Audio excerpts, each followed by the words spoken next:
നിങ്ങളുടെ വ്യക്തിയുടെ current feelings ആണ് നോക്കുന്നത്.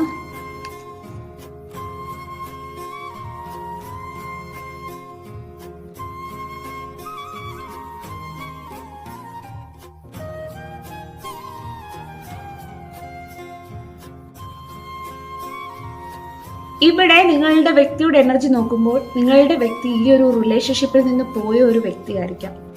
നിങ്ങൾ തമ്മിലുള്ള കണക്ഷൻ ഒരു കാർമിക് സോൾമേറ്റ് റിലേഷൻഷിപ്പായിട്ടാണ് ഇവിടെ കാണുന്നത്. വളരെയധികം ടോക്സിക് ആയിട്ടുള്ള ഒരു കണക്ഷൻ. നിങ്ങളുടെ ഇടയിൽ കാർമിക് ടൈ സ്ട്രോങ് ആണ്. അതുകൊണ്ട് തന്നെ ഇതൊരു ശരിയായ കണക്ഷൻ അല്ലെന്ന് മനസ്സിലാക്കിയിട്ടും ഈ ഒരു റിലേഷൻഷിപ്പ് വിടാൻ നിങ്ങൾ മടിക്കുന്നുണ്ടാകാം. ഇപ്പോഴത്തെ നിങ്ങളുടെ വ്യക്തിയുടെ എനർജി നോക്കുമ്പോൾ ഈ ഒരു റിലേഷൻഷിപ്പിൽ എഫേർട്സ് ഇടാൻ ആളിപ്പോൾ റെഡിയാണ്.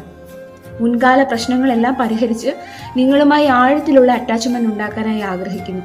അതുകൊണ്ട് തന്നെ നിങ്ങളുടെ അരികിലേക്ക് തിരികെ വരാനായി അവർ ഇപ്പോൾ ആഗ്രഹിക്കുന്നു.